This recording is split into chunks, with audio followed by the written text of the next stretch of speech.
Привет, друзья! Сейчас главные новости Европы. Сегодня в Германии все чаще пробуют жить по-новому, работая не 5 дней, а 4 за те же деньги. Для сотрудников это звучит как мечта, а для бизнеса это уже риск. Одни компании говорят, что люди стали меньше уставать и реже увольняться, другие признают, что внутри этих 4 дней работа идет почти без пауз и в более жестком ритме. И сейчас в Германии решают, это будущее рынка труда или временный эксперимент для избранных. И это еще не все. В Германии вопрос ребром стоит о 2027 году, как о моменте, когда может не хватить газа. Пока поставки идут и работают хранилища, но дальше все упирается именно в новые контракты и мировые цены. Промышленность уже считает риски, а обычные семьи боятся новых платежек. От сегодняшнего решения правительства Фридриха Мерца и позиции Урсулы фон дер Ляйен зависит, будет ли у страны энергия для заводов и тепло для домов и по какой цене. Здравствуйте, обо всех этих последних событиях Европы коротко расскажу буквально за несколько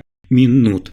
Итак, сегодня в Германии, вы знаете, проходят эксперименты с 4-дневной рабочей недели. За последние 2 года десятки компаний решили проверить, как изменится работа сотрудников, если сократить количество рабочих дней с 5 до 4. И хочу сделать акцент, что это при сохранении прежней зарплаты. То есть вы должны еще понять, что в этом эксперименте не сокращали часы, а именно меняли организацию самого рабочего времени, когда люди работают меньше дней, но стараются выполнить тот же объем задач. Работа не уменьшилась, планы те же, но теперь их нужно выполнять за 4 дня в неделю. Почему же появилась такая идея? Объясню. После пандемии многие сотрудники начали иначе оценивать тот баланс между работой и своей личной жизнью. То есть люди захотели больше времени проводить со своей семьей и стали искать разные варианты. Именно тогда работодатели столкнулись с ситуацией, когда удержание квалифицированных сотрудников стало сложнее. Поэтому часть компаний решила предложить новый формат, чтобы сохранить персонал и повысить привлекательность рабочих мест. Вот пример из жизни. 38-летний Тео из Франкфурта работает в IT-компании, которая одной из первых ввела 4-дневную неделю. По его словам, дополнительный выходной полностью изменил его график. Он использует этот день для личных дел, которые раньше приходилось переносить на вечер после работы. При этом его доход остался прежним, а задачи он продолжает выполнять в полном объеме и не видит в этом никаких проблем. Но сразу скажу, что не все так гладко. Одновременно появились и новые сложности. В некоторых компаниях нагрузка внутри 4 рабочих дней выросла. Сотрудники выполняют больше задач за меньшее количество времени. Это означает более плотный график и меньше пауз в течение рабочего дня.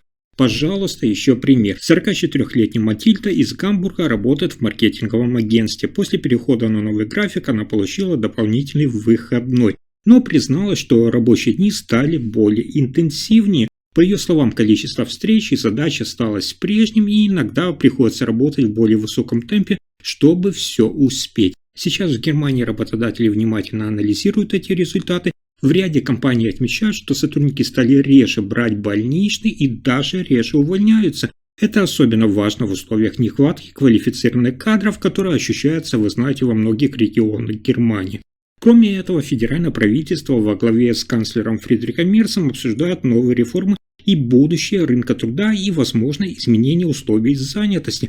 А Урсула фон дер Ляйен также поддержал необходимость адаптации рабочих моделей к новым экономическим условиям. Мы с вами все знаем, что Германия десятилетиями работала по стандартной, я имею в виду 5-дневной модели. Сейчас же часть компаний начинает переходить на другой формат, именно чтобы соответствовать ожиданиям самих сотрудников и сохранить конкурентоспособность и специалистов. И такой формат с каждым днем начинает расширяться. Вот еще пример. 51-летний Максимилиан из Штутгарта работает инженером на крупном промышленном предприятии. Его компания пока только тестирует новую систему в некоторых отделах, но по его словам, многие сотрудники сегодня очень заинтересованы в дополнительном выходном, потому что это дает больше времени для семьи и личных дел. Руководство пока оценивает, как это влияет на производительность и выполнение заказов. И самое главное, от результатов этих всех экспериментов зависит, как будет выглядеть рынок труда в Германии в ближайшие годы, сколько времени люди будут проводить на работе и какие конкурентные условия работодатели будут предлагать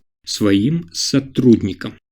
Следующая новость, одна из самых важных. Сегодня в Германии на повестке дня стоит вопрос о возможной нехватке газа уже к 2027 году. Я вам буквально недавно рассказывал, что сейчас в Германии хранилища заполнены частично, терминалы работают, поставки продолжаются. Но специалисты обращают внимание на то, что нынешняя штатная стабильность обеспечена именно временными решениями. Германия после 2022 года заключила ряд контрактов на поставку сжиженного газа, однако часть этих соглашений покрывает только ближайшие годы. Дальше стране придется заново обеспечивать крупные объемы топлива. Напомню, что раньше Германия получала основной газ по трубопроводам напрямую и в больших объемах. Эта система формировалась десятилетиями и обеспечивала промышленность той дешевой энергии. После ее разрушения страна перешла на сжиженный природный газ СПГ, который доставляется, вы знаете, танкерами. Но здесь условия другие, цена зависит от мирового рынка, а объемы распределяются между разными регионами.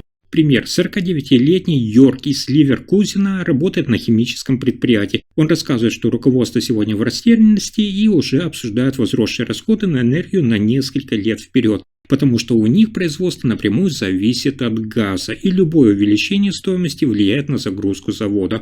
И сейчас в компании не знают, какие контракты на газ будут действовать после 2027 года.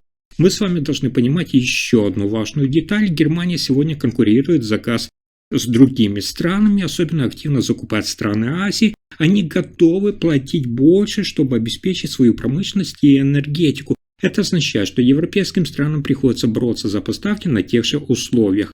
57-летняя Эрика из Гамбурга живет в многоквартирном доме с газовым отоплением. За последние 2 года ее платежки уже выросли. Управляющая компания предупредила жильцов, что дальнейшая стоимость будет зависеть от новых контрактов на поставку газа. Поэтому для обычных семей, как и для промышленности, это означает неопределенность при планировании расходов. Понятно, что сейчас ключевые решения принимает правительство во главе с канцлером Фридрихом Мерцем. Он ездит по странам, пытается договориться о новых контрактах на газ и расширении инфраструктуры. Однако мы с вами видим, что в Европе эта проблема с газом стоит и у других государств, особенно остро в Венгрии и Словакии. Поэтому глава Еврокомиссии Урсула фон дер Ляйен продвигает идею совместных закупок газа странами Европейского Союза, чтобы обеспечить стабильные поставки на годы вперед.